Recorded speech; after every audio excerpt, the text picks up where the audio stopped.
Friends, இன்றைக்கி நம்ம என்ன பார்க்க போகிறோம்னா சுண்டக்காய் குழம்பு தான் பார்க்க போகிறோம். சுண்டக்காய் புளிக்குழம்பு செய்ய போகிறோம். அதை எப்படி செய்கிறதுன்னு பார்க்கலாம். அதுக்கு முன்னாடி நீங்கள் இன்னும் என் சேனலை சப்ஸ்கிரைப் பண்ணலைன்னா சப்ஸ்கிரைப் பண்ணுங்கள். பக்கத்தில் அடிக்கிற பெல் ஐக்கானை கிளிக் பண்ணுங்கள். அப்போ தான் நான் இனிமேல் போகிற வீடியோவை நீங்கள் பார்க்க முடியும். இது எப்படி செய்கிறதுன்னு பார்க்கலாம். இப்போ நான் ஸ்டவ் பற்ற வச்சுருக்கேன். வச்சு ஒரு பேன் வச்சுருக்கேன். அதில் பார்த்தீங்கன்னா 2 இல்லை 3 ஸ்பூன் ஆயில் சேர்த்துக்குங்க. எண்ணெய் காயட்டும். அது கூட பார்த்தீங்கன்னா ஒரு 3 ஸ்பூன் நான் மல்லி சேர்த்துனேன். வர மல்லி தான் சேர்த்துறேன். இதுக்கு பொடியும் சேர்த்தலாம், ஆனால் அது சேர்த்துனா நல்லா இருக்காது. வெறும் மல்லி போட்டு எப்போவுமே புளிக்குழம்பு அந்த மாதிரி வைக்கிறப்ப நம்ம மல்லி போட்டு இதாவது நல்லாயிருக்கும். பொடியை விட மல்லியாக போட்டால் நல்லாயிருக்கும் எந்த புளிக்குழம்புக்காக இருந்தாலும். இப்போ நான் ஒரு 10 சின்ன வெங்காயம் கட் பண்ணி வச்சுருக்கேன், அதையும் சேர்த்துருக்கேன். அது கூட ஒரு 10 பல்லு பூண்டு தொளிச்சு வச்சுருக்கேன், அதையும் போட்டுக்கலாம். அதுக்கப்புறம் ஒரு கொத்து கருவேப்பிலை போட்டுக்குங்க. நல்லா மிக்ஸ் பண்ணி விடுங்க. நல்லா வணங்கட்டும். இது ஆக்சுவலாக நம்ம அரைக்க போகிறோம். நல்லா வணக்கிக்கலாம். ஒவ்வொருத்தர் சீரகத்தூள் சேர்ப்பாங்க புளிக்குழம்புக்கு. நான் ஆனால் சேர்க்க மாட்டேன். ஆனால் சீரகத்தூள் சேர்த்துனா அது ஒரு மாதிரி டேஸ்ட் வேறு மாதிரி ஆகிடும். நம்ம நார்மலாக ஆட்டி வைக்கிற மட்டன் சிக்கன் குழம்பு மாதிரி ஆகிடும். அதனால் நம்ம சீரகத்தூள் சேர்க்கக்கூடாது. வெறும் மல்லி மட்டும்தான் இதுக்கு நம்ம சேர்க்குறோம். அது கூட அதுக்கப்புறம் ஒரு 4 வரமிளகா வத்தல் போட்டுக்குங்க. உங்கள் காரத்துக்கு எவ்வளோ வேணுமோ அவ்வளோ சேர்த்துக்கலாம். நம்ம கொஞ்சம் சில்லி பவுடர் சேர்க்க போகிறோம். அதனால் நான் ஒரு 4 வரமிளகா சேர்த்துருக்கேன். உங்களுக்கு காரம் எவ்வளோ வேணுமோ அவ்வளோ ஆட் பண்ணிக்கலாம். அது கூட பார்த்திங்கன்னா ஒரு 2 தக்காளி கட் பண்ணி வச்சுருக்கேன், அதையும் சேர்த்து வணக்கிக்குங்க. நல்லா தக்காளி வெங்காயம் பூண்டு எல்லாம் நல்லா வணங்கட்டும்.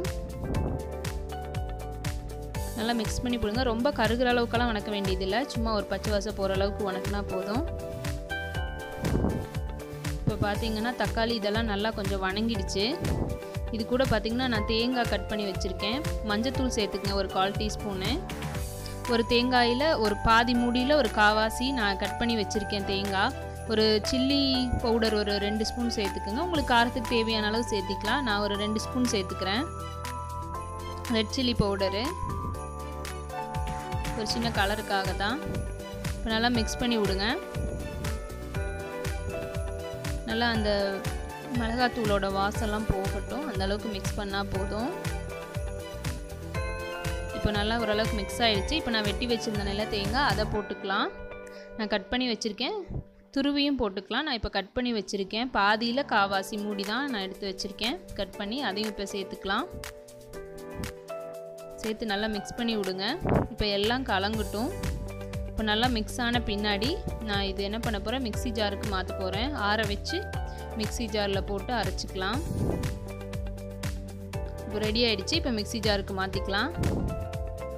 இப்போ இதை நான் அரைக்க போகிறேன். ரொம்ப வலுவல் நினைக்கணும், ஒரு அளவுக்கு தருன்னு அரைச்சா போதும். இப்போ அதே பேனில் பார்த்தீங்கன்னா நான் இப்போ அது வணக்கின பேன்லேயே பார்த்தீங்கன்னா நான் சுண்டைக்காயை தட்டி வச்சுருக்கேன். தட்டி தண்ணியில் போட்டு வச்சுருக்கேன். வெளியே வச்சிங்கன்னா கருத்துரும். அதனால் நான் தட்டி ஒரு தண்ணியில் போட்டு வச்சுருக்கேன். இப்போ நான் அதை அப்படியே எடுத்து போடுறேன். எண்ணெய் ஊற்றலை நான். இப்போ கொஞ்சம் இந்த தண்ணியெல்லாம் வணங்கட்டும். ஆக்சுவலாக வெறும் வடைச்சட்டியில் வெங்காயம் வணக்கிறதுக்கு முன்னாடி பார்த்திங்கன்னா வெறும் வடைச்சட்டியில் வணக்கிட்டு 2வது எண்ணெய் ஊற்றி வணக்கினா சீக்கிரம் வணங்கிடும். அதே மாதிரி தான் இதுவும். இப்போ இது நான் தண்ணியில் போட்டு வச்சதுனால கொஞ்சம் தண்ணி இருக்கும். அது ட்ரை ஆகட்டும். சும்மா வெறும் இதுலேயே போட்டு நம்ம வணக்கலாம். தண்ணியெல்லாம் சுண்டட்டும். இது கொஞ்சம் வேகிறதுக்கு கொஞ்சம் லேட்டாக நம்ம அப்படியேவும் போடலாம். ஆனால் கொஞ்சம் வேகிறதுக்கு லேட் ஆகும். நம்ம குழம்புலேயே அப்படியே சேர்க்கலாம். ஆனால் கொஞ்சம் பச்சையாக கொஞ்சம் வேகிறதுக்கு கொஞ்சம் எண்ணெயில் வணக்கினா கொஞ்சம் அது நல்லா இருக்கும் பார்க்கவே. அதனால் நம்ம எண்ணெயில் வணக்கிறோம். இப்போ பார்த்தீங்கன்னா அந்த தண்ணியெல்லாம் ஒரு அளவுக்கு பாருங்கள் ட்ரை ஆகிடுச்சு. இப்போ நான் ஒரு 2 ஸ்பூன் ஆயில் சேர்த்துக்கிறேன். இப்போ ஆயில் எப்பவும் போல் நம்ம நார்மலாக மணத்தக்காளிக்கு அந்த மாதிரியெல்லாம் வணக்கம்ல அந்த மாதிரி செய்யலாம். இதே மாடலில் நம்ம பார்த்திங்கன்னா வெண்டைக்காயும் போட்டு செய்யலாம். பூண்டு குழம்பு எல்லாமே இந்த மாதிரி மாடல்லையும் செய்யலாம், நல்லாயிருக்கும். இப்போ இதெல்லாம் வேகட்டும். லைட்டாக மூடி வைங்க. லைட்டாக உப்பு சேர்த்துக்கலாம். அதில் கொஞ்சம் பிடிக்கும். சீக்கிரமாகவும் அது வணங்கிடும் உப்பு சேர்த்துனா. உப்பு சேர்த்து நல்லா மிக்ஸ் பண்ணி விடுங்க.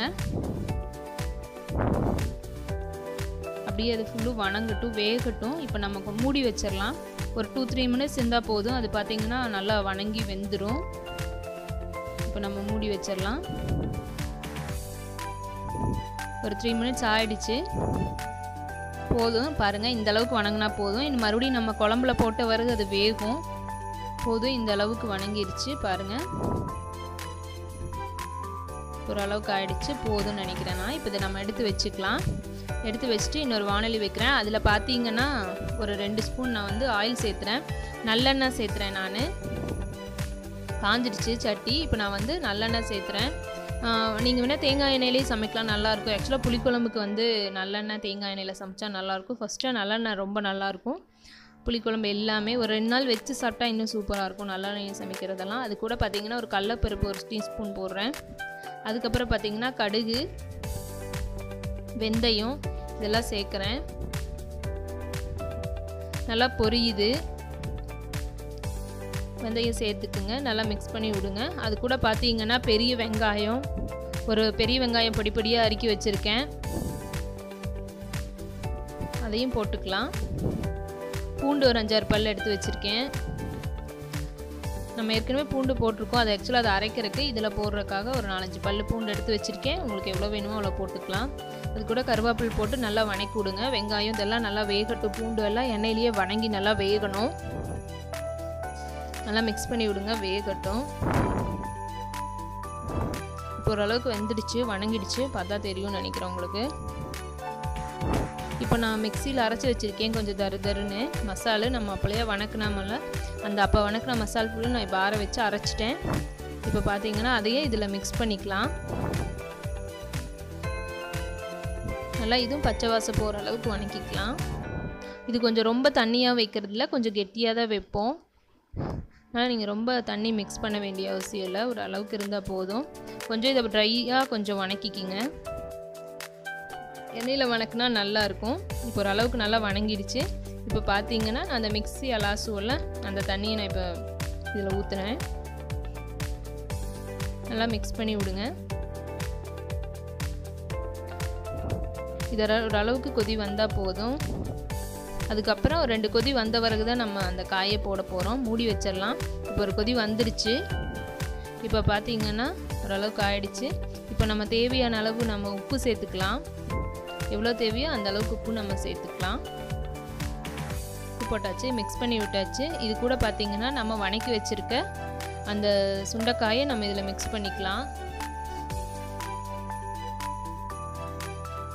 நல்லா மிக்ஸ் பண்ணி விடுங்க. இப்போ இது வேகட்டும். ஒரு 5 மினிட்ஸில் வெந்துடும். ஏற்கனவே நம்ம வணக்கி வச்சுருக்கோம். இது ஒரு 5 மினிட்ஸில் வெந்துடும், வேகட்டும். மூடி வைங்க. இதுக்கடையில் பார்த்தீங்கன்னா நான் ஒரு நெல்லிக்காய் அளவு புளி எடுத்து கரைச்சி வச்சுருக்கேன்.